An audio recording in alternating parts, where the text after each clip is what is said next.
અને મોરબીની અંદર જે તે વખતે ત્યારના રાજા હોય કે કુદરત હોય, પરંતુ સરસ રીતે પાણીના નિકાલ માટેની વ્યવસ્થાઓ હતી. તે કોઈ પણ વરસાદનું પાણી આવે, ગમે એટલું આવે તો પણ લોકોને નુકસાની નહોતી થતી અને પોતાની વ્યવસ્થા ઊભી કરવા જે પ્રયત્નો કરેલા છે એના કારણે આ પરિસ્થિતિ ઊભી થઈ છે. કંઈક બે પૈસા ખોટી રીતે કમાવાની લાલચ અને આ બધી વસ્તુમાં થઈ અને મોરબીને આ પરિસ્થિતિમાં મૂકવા પણ જાગૃતતા બતાવી અને આવું કંઈ થતું હોય તો એની સામે અવાજ ઉઠાવવો જોઈએ. એની આગળ જે બાંધકામો થઈ ગયા અને પાણી જતું બંધ થઈ ગયું એટલે મહેન્દ્રનગરની પરિસ્થિતિ થઈ છે.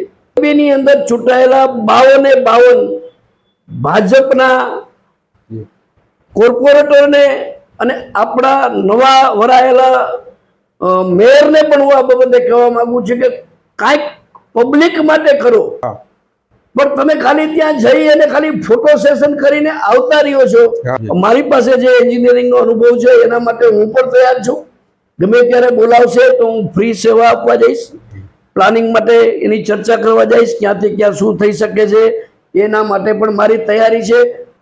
નમસ્કાર દર્શક મિત્રો, હું છું મેહુલ ગઢવી. આપ જોઈ રહ્યા છો હિન્દ વૈભવના માધ્યમથી આજની ખાસ મુલાકાત. આજના અમારા જે ગેસ્ટ છે અને આજના કયા કયા પ્રશ્નો રહેવાના છે એની જો વાત કરવામાં આવે તો આજે મારી સાથે કેડી બાવરવા સાહેબ પણ જોડાયા છે આજની ડિબેટમાં. તો સૌપ્રથમ તો બાવરવા સાહેબ, તમારું હાર્દિક સ્વાગત છે હિન્દ વૈભવના પ્લેટફોર્મ પર. અને પ્રશ્નની જો શરૂઆત કરવામાં આવે તો કેડી બાવરવા સાહેબ સાથે આજની આ વાર્તાલાપ અને આજના પ્રશ્નો શા માટે? તો આજનો પ્રશ્ન મુખ્ય છે કે મોરબી શહેરની અંદર જે પાણીનો નિકાલ છે એ નિકાલ હર હંમેશા દર વર્ષે અવરોધરૂપ બનતો હોય છે. લોકોના ઘરો સુધી પાણી ઘૂસી જતા હોય છે, શેરીઓ ભરચક થઈ જતી હોય છે. આવા અનેક પ્રશ્નો આવતા હોય છે. તો અમે આપને એટલા માટે પૂછીએ છીએ કે તમે સિવિલ એન્જિનિયર તરીકે પણ ફરજ બજાવી ચૂક્યા છો, ઇન્ટરનેશનલ હ્યુમન રાઇટ્સમાં પણ આપ જવાબદારી સંભાળો છો, તેમજ રાજકીય પક્ષમાં પણ આપ જવાબદારી સંભાળો છો. તો ખરેખર બાવરવા સાહેબ, મોરબીની મૂળ પરિસ્થિતિ શું હતી અને હાલની પરિસ્થિતિ શું છે? તો એની અંદર કયા કયા પરિબળો જે કામ કરી રહ્યા છે એના કારણે આ સમસ્યા આવી રહી છે, અને એનો મુખ્ય વાત તો એ છે કે એનો હલ કઈ દિશામાં છે? પહેલા તો હિન્દ વૈભવનો ખૂબ ખૂબ આભાર કે આ એક સરસ મોરબીને સ્પર્શતો અને મોરબીનો પ્રાણ પ્રશ્ન પણ કહી શકાય અને અતિ વિકટ પ્રશ્ન પણ કહી શકાય એવા પ્રશ્ન બાબતે આપે જાગૃતતા બતાવી.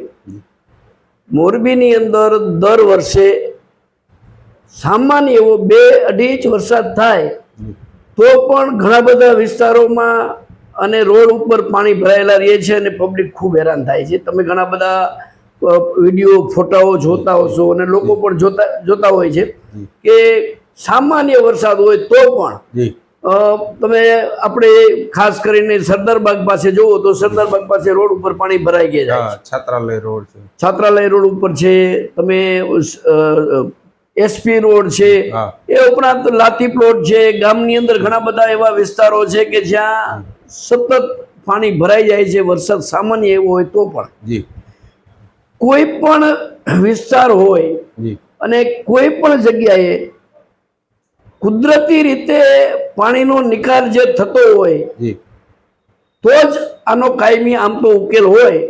અને મોરબીની અંદર જે તે વખતે ત્યારના રાજા હોય કે કુદરત હોય, પરંતુ સરસ રીતે પાણીના નિકાલ માટેની વ્યવસ્થાઓ હતી. તો તમને કહું તો પહેલી જ આપણે શરૂઆત કરીએ તો આપણે અત્યારે જે સનાળા રોડ છે એમાં હાઉસિંગ બોર્ડથી લઈ નવા બસ સ્ટેન્ડ, સુપર માર્કેટથી આગળ જઈ મહેશ હોટલ આગળ તમે જોશો તો આગળ જતા એક હોકડો સામેની સાઈડમાં છે અને રામચોક સુધી જતો હતો. રામચોકથી એ વાઘપરા બાજુ વળી જતો હતો. એટલે એમાં કુદરતી પાણીનો નિકાલની વ્યવસ્થા ઓલરેડી હતી અને એ રીતે કોઈ પણ વરસાદનું પાણી આવે, ગમે એટલું આવે તો પણ લોકોને નુકસાની નહોતી થતી અને કઈ પરિસ્થિતિ સામાન્ય રહેતી હતી. એની સામે આ હોકડો બુરાઈ જતા, એની ઉપર દબાણો થતા અત્યારે પરિસ્થિતિ જે તમે જોવો છો કે સામાન્ય એવો વરસાદ હોય તો નવા બસ સ્ટેન્ડની અંદર પણ તમે જઈ ના શકો. સરદારબાગ સામે પણ પાણી ભરેલું હોય, જી આ પરિસ્થિતિ સામાન્ય રીતે પાણીના જે પણ જાવકના સાધનો હતા જી એની ઉપર દબાણ થવાથી લોકોએ એને દબાવી એને બંધ કરી જી અને પોતાની વ્યવસ્થા ઊભી કરવા જે પ્રયત્નો કરેલા છે એના કારણે આ પરિસ્થિતિ ઊભી થઈ છે. જી ખૂબ ખૂબ ધન્યવાદ. અને જો આજ પણ તમે રજૂઆત પણ મુખ્યમંત્રીશ્રીમાં કરેલી છે કે મોરબીની અંદર આઠેક આ પ્રકારના હોકળાઓ એની અંદર દર્શાવેલા છે, તો ક્યાંક ને ક્યાંક અમારો હિન્દ વૈભવના માધ્યમથી અમે એ પણ મેસેજ આપીએ છીએ કે લોકોની અંદર એક લાલચ પડાવી લેવું, ખાઈ જવું કોઈનું, અને જે હજમ કરી જવું, કોઈ પણ જગ્યા ઉપર કબજા કરી જે તે બાંધકામો કરી અને સરકારની પણ એની અંદર જે ઢીલી નીતિ હોય છે, ત્યારે મને એક કવિનો દુહો યાદ આવે છે કે તારે જરૂર છે ટેકાની, મારે જરૂર છે કેસની, તો ચાલને પથારી ફેરવીએ દેશની. એ પ્રકારની જે માનસિકતાઓ જ્યારે એકત્રિત થતી હોય ત્યારે કંઈક શહેરની અંદર આવી તારાજીઓ સર્જાવાના દ્રશ્યો બનતા હોય છે. તો શહેરની અંદર અંદાજે એવા કેટલાક હોકળાઓ હશે અને એના ઉકેલ તરફ આપણે જો જઈએ અને તંત્ર પણ એ દિશામાં પગલાં ભરે તો તંત્રને આપ શું કહેશો કે કઈ દિશામાં એનો ઉકેલ થઈ શકે? ખરેખર તો આ પરિસ્થિતિ માટે જવાબદાર સૌથી પહેલું કોઈ હોય તો એ તંત્ર છે. કારણ કે તંત્રના હાથમાં બધું હોય છે. તંત્ર કોઈ પણ લોકોને ખોટું કરતા અટકાવવાની જવાબદારી તંત્રની હોય છે.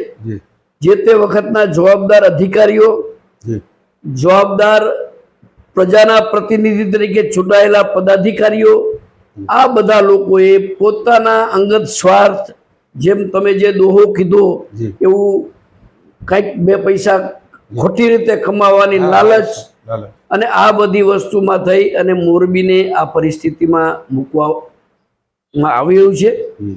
આના માટે થોડીક મારી દ્રષ્ટિએ મોરબીની પ્રજા જે ઊંઘમાં પડી છે એ પણ જવાબદાર છે. કારણ કે સમયે સમયે પ્રજાએ પણ જાગૃતતા બતાવી અને આવું કંઈ થતું હોય તો એની સામે અવાજ ઉઠાવવો જોઈએ, પણ એ પણ પ્રજાએ પણ નથી ઉઠાવ્યો. એટલે પ્રજા પણ થોડી ઘણી જવાબદાર છે, પણ સૌથી વધારે તંત્ર જવાબદાર છે. અને તમે જે હોકળાની વાત કરી તો આપણે લઈએ કે પેલો આ સનારા રોડ પાસેનો હોકળો, બીજો રવાપર રોડમાં જે નરસંગ ટેકરી પાછળ જે હીરાસરીનો માર્ગ હતો એક હોકળો જ હતો અને એના દ્વારા પાણી જતું હતું, જે એવન્યુ પાર્ક પાસેથી થઈ અને વજરપરના પાછળના ભાગમાં થઈ એની હોકળો મચ્છુ નદીને મળે છે. એ જ હોકળાને મળતો બીજો રવાપર ગામ પાસેથી જે પાણીનો હોકળો આવતો હતો અને અત્યારે જે રસ્તો છે રવાપરનો એને પેરેલલ એ હોકળો આવતો હતો ને એ નરસંગ ટેકરી પાસે આ હોકળાને મળતો હતો, એ પણ બંધ થઈ ગયો છે. એવી જ રીતે એસપી રોડ એ પણ એક હોકળો જ હતો, ત્યાં વિજયનગર પાસેથી થઈ આલાપ એવેન્યુના આગળના ભાગમાં થઈ અને એ પણ વજેપર પાછળ જે હોકળો છે એમાં પાણી ભળી જતું હતું, એટલે પાણી અહીંયા પણ જતું હતું. એવી જ રીતે મહેન્દ્રપરામાં એક હોકળો છે, તમને ખબર હોય તો પેલા બધી 4-5 રસ્તા ભેગા થાય છે ત્યાં, એ બધું પાણી માધાપરમાં થઈ અને માધાપરની પાછળથી એ હોકળો થઈ નવી રેલવે કોલોની પાસે થઈ અને ધુતારીમાં ભળી જતું હતું. એવી જ રીતે આપણે વિસીપરાની અંદર પણ આ રીતની વ્યવસ્થા હતી, એ પણ બંધ થઈ ગઈ છે.